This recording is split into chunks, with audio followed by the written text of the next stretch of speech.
На финансирование сельского хозяйства в Коми требуется дополнительно 150 миллионов рублей. Ранее в Госсовете прошло рабочее совещание по вопросам государственной поддержки сельскохозяйственных товаропроизводителей региона, на котором обсуждались вопросы, связанные с пересмотром объемов господдержки на строительство новых ферм и технологическое перевооружение.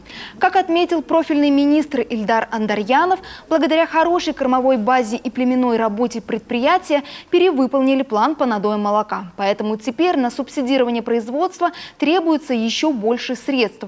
Кроме того, из-за повышения цен выросли расходы на технологическое перевооружение.